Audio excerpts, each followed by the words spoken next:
Hello and welcome to another Looney Tunes review video. If you are new to the channel, make sure you subscribe to follow my journey to review all 1000 classic Looney Tunes shorts and give this video a like as well. So this is a review for A Ham in a Roll, and with me are my two fellow hams, Manny Cruz and S.C MacPeter. Say hi. To be or not to be? That's the question. It is indeed. The big question is, why do I bring you clowns on all the time? But anyway, just a few bits of info before we get started. So this is, as mentioned, A Ham in a Roll, released on the 31st of December 1949, so just scraping in the 40s there. It had a blue ribbon reissue sometime in the early 60s. It's the 577th in the series, and it's directed by Bob McKimson, with a planning by Art Davis, which we'll discuss in a moment. If you haven't seen this short, it's on the Looney Tunes Golden Collection Volume 6 DVD set. It's also on the Platinum Collection Volume 3 Blu-ray set. I have links below as well. As for the synopsis, in case you haven't seen this one, and I can't show you the full cartoon due to copyright, because copyright's a thing, I'm afraid, it's pretty straightforward.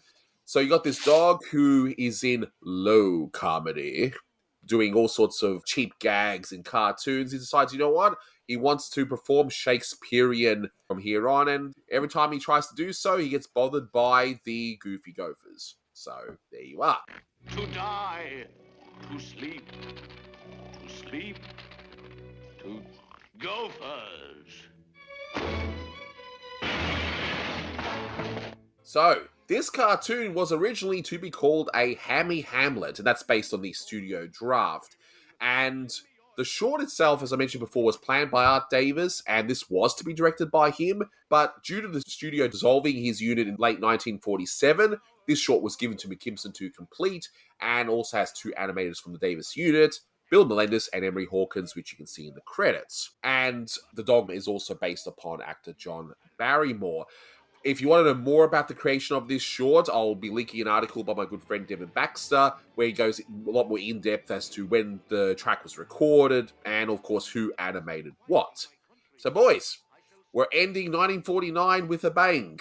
Definitely. First of all, let's just talk about the opening. I think we all want to talk about this brilliant, and I mean brilliant opening. This is one of the best openings to any short in the Golden Age ever, as far as I'm concerned. It made a big impact on me when I first watched it. What was your reaction, like, seeing it's like, whoa, okay, the cartoon's ending within, 20 seconds or something? My brain must have immediately picked up that it was satire, because I would have been very, very young, and I was just like, that's funny, and I just could not stop laughing until it moved on to next bit of him doing all the showgirl poses by accident. No, that is just, there's so much in that opening scene where he's talking about how cheap comedy is in animated shorts, and yet, of course, every time he's going through the scene, as he's walking through, and all these stupid things happen to him. It's so good. Mwah. Chef's kiss. I mean, you pretty much nailed it on the head. When I drive around, I listen to different YouTube channels, talking about things in pop culture, whatever. Some people are talking about the overabundance now of meta humor. Especially one thing I could think of in particular. I haven't seen the film yet, but the Chippendale Rescue Rangers, the new film. And some people were talking about the abundance of meta humor in that one. But then I see this and I'm like, you know what? Meta humor works if it's done the correct way. And again, to be fair, I haven't seen the new film, but this little jab at Warner Brothers making fun of themselves and acknowledging the low art that they create. But, just that scene right there where the showgirls are, there's something about the timing of how each part of the, what do you call that thing? A wall, I guess, or whatever template. It's I don't know how they timed it to be that way, but it just reads so well on the screen. There are a few other parts of this cartoon. The way that they did this was, of course, that they drew the key poses, of course. Then you do all your drawings, of course, to time. And then you do exposure, which is basically where the drawings are placed and for how many frames they're on. Very complicated, but it's done so well here just to balance it all out. Exactly. Especially since him goes to a different set than, of course, how the slide is moving. Yeah. It's very complicated. In a way, this dog is really this whole film is sort of an early parody of UPA. It's sort of like their view of how cartoons had become. Low-brow humor. Low comedy. And of course, them trying to be high and artistic, and then it's just Warner Brothers just saying, well, it's funny, and what's funny is funny, and I agree. Exactly. Especially when he says farewell to low comedy, and then he just then you have a cheap joke where he just falls in the water. I thought that was just brilliant. Yeah, This whole thing is filled with just great puns on just playing against Shakespeare and just playing against with that. The whole film is just really a loving tribute to Shakespeare. Well, in a way, and how Shakespeare sort of influenced how writing is done, and just making it sort of a bit of corn by adding humor to it. And I think it's just timed and done so well. It's brilliant, in my opinion. The first 3 Gopher films are some of the best the studio ever put out, in my opinion. Thankfully, the rest of the short is pretty funny as well, and I think it's a bit of a. I don't think they thought too deeply here, but one could view the rest of the cartoon as like a commentary on what was said in the first few minutes, where it was like a juxtaposition between, high art, which of course is Shakespeare, which I'll comment on in a sec, and then of course low art being just these low comedy. I'm going to always say that in the rest of this review. I apologize. and I think for that reason it works pretty well. Again, I don't think they'll think it too deeply when they made this cartoon, but it works. It just works so darn well. I do have one hot take. I actually don't care for Shakespeare. You can gasp now. Oh my goodness!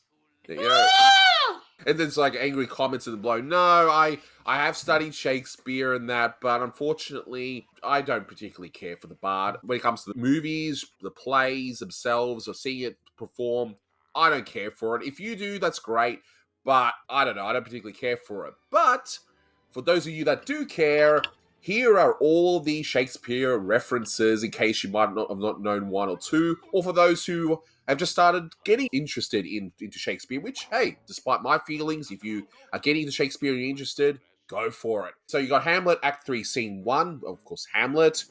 To be or not to be, that is the question. You have Julius Caesar, Act 3, Scene 2, that's Mark Antony. Friends, Romans, countrymen, lend me your ears. You have Hamlet, Act 1, Scene 5, which is about the ghost. My hour is almost come, when I to sulphurous and tormenting flames must render up myself. Ow, ow, ow. Romeo, Juliet, Act 2, Scene 2, Juliet. Oh, Romeo, Romeo, wherefore art thou, Romeo? Hamlet, Act 5, Scene 1, Hamlet, about Yorick. Alas, poor Yorick, I knew him well. Hamlet, Act 1, Scene 5, Hamlet to the Ghost. Alas, poor ghost, speak, I am bound to hear. Julius Caesar, Act 2, Scene 2, Julius Caesar. Cowards die many times before their deaths. The valiant never tasted their death but once. Richard III, Act 5, Scene 3. Advance our standards, set upon our foes, out ancient sword of courage. Fair St. George, inspire us with a spleen of fiery dragon. Then you have Richard III, Act 5, Scene 4. Rescue, fair lord, or else the day is lost. A horse, my kingdom for a horse. Parting is such sweet sorrow. You have Romeo and Juliet, Act 2, Scene 2. And, of course, Hamlet, Act 3, Scene 1. To be or not to. There you go. Okay, so I may not be into Shakespeare, but at least I make an effort to try and learn a bit about it. So there you go. One of my favorite gags is, of course, my kingdom for a horse. I mean, what do you guys think? That was probably one of the parts that made me laugh the most in the cartoon. I love the fact that they just get this horse that's just willing to kick this guy. Yeah, I mean, who and then doesn't of want course and then of course, realizing his fate, he immediately goes back to quoting Shakespeare. It's just so random that the Goofy Gophers that just happen to, like you say, get that horse. It's just all right. It's like my kid. I also love the opening where it's like to die, and it's like it transitions from like 2 to like the number 2, like 2 Gophers. To sleep, to Gophers. So much great wordplay in this cartoon. It's too much to take it on just one watch. It's brilliant. Yeah. I mentioned and Bye Bye Bluebeard, Sid Marcus, and this was sort of, I guess this was his way of experimenting with Warner's wordplay and stuff like that, sort of like what Jones would become best known for. It's amazing just how well he adapted to it. It's sad that Davis's unit had to be cut short because not only did that mean that there were no more collaborations with Marcus, at least not until Ted Pierce leaves for a while and Sid Marcus takes his place, but also I kind of think in some cases the animation is held back from McKimson's direction. Could you imagine if this short had the energy of Two Gophers from Texas in the animation direction? Whoa. Yeah. I agree there. It would have been interesting to see how this short would have looked had Art Davis been the one to direct it. And that's not to say the direction was awful here or anything. It's not. It just would have been, I guess, that little bit different, because each director had their own sensibilities. I mean, if Chuck Jones did this, it would have looked a lot different, crying out loud. So, now, another thing that stood out to me was the animation of the skeleton dancing, which I've confirmed as per Devin Braxton's breakdown is Bill Melendez, and that would have been really tricky to do because you're looking at all these loose pieces, essentially, having to be animated, and that would take a lot of skill to actually do. I mean... And of course, the music, which we'll discuss in a moment as well. And that's, of course, Manny's Halloween costume, I think. Just a little skeleton. I've had the same one since 1990, and it's ripped to shreds, but I still try to put it on anyway. Because I was probably as small as that gopher back then. Now, the magnet part. I enjoyed the magnet part a lot, even though, okay, it's like, that's not how magnets are supposed to work. It's like how they keep on... working and they're not working, so it's bouncing all over the thing. But man, that is just such great timing there. But also the song. And Manny, you finally found what the song cue actually is, among other cues. So, the name of the song is called "Goblins in a Steeple" by Leon Carr, and it is used during the dancing skeleton part. And I got this information from IMDb. They're usually really good when it comes to musical cues, but I actually re-listened to the song just before. I was like, yep, it's definitely the same one. And it's the same one used during the whole magnet part. And I'm happy that, this cartoon led me to finally trying to figure out the name of this song. Because I've heard this melody before in other Warner Brothers cartoons. But yeah, that one. And I mean, I guess I'll talk about it in a little bit. But this cartoon, Robert McKimson is just awesome when it comes to the humor and animation.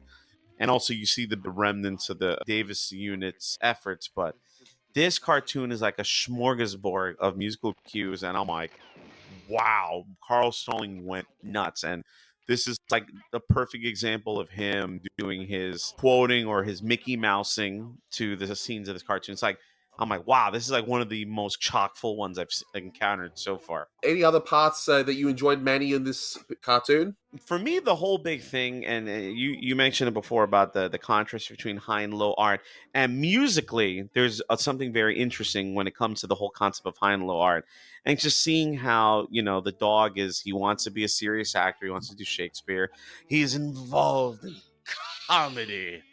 What a dreadful occupation. And I've been through a little bit of that mentality myself, where when I went to college or whatever, I've been conditioned that opera and art song, that is the way to go, and that's the only real music to sing. And I'm like, dude, like the majority of what I listen to of my own free time is non-art music, I guess you could say, pop music from the past, pop music of now, just more, not pigeonholing yourself into just one specific genre.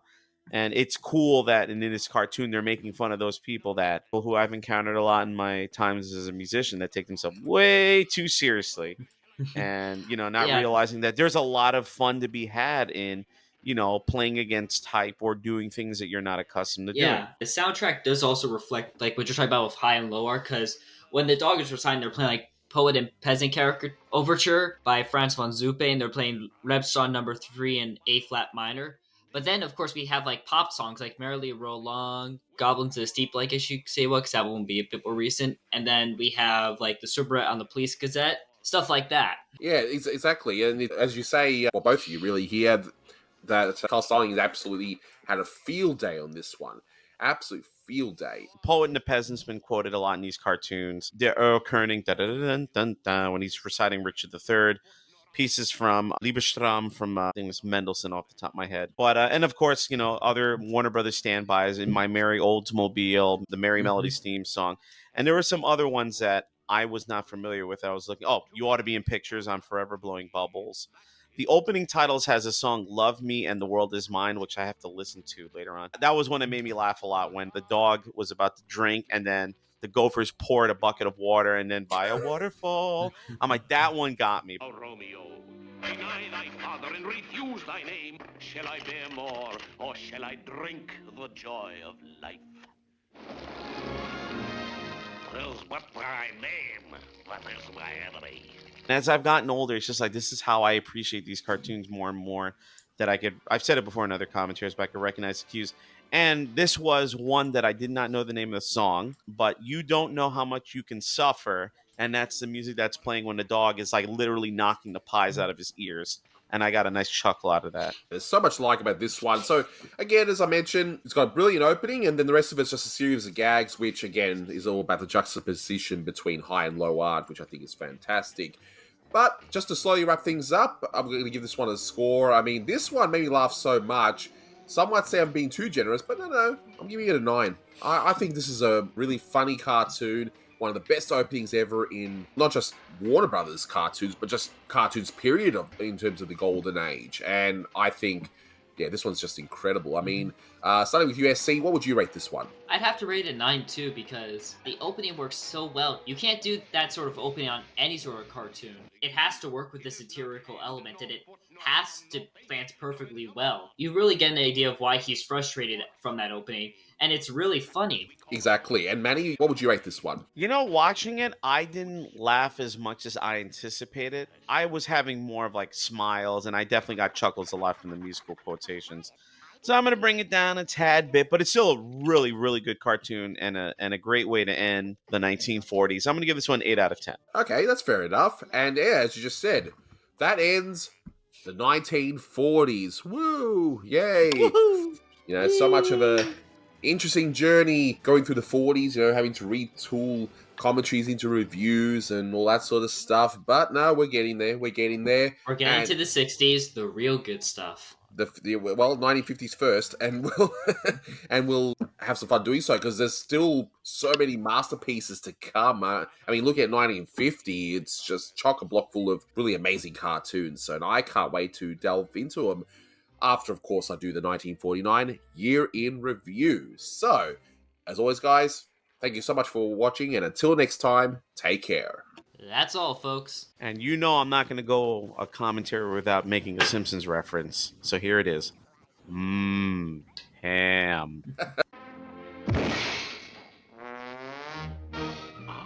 They have anticipated my return. The stage is all set. Lights? Camera? To be or not to?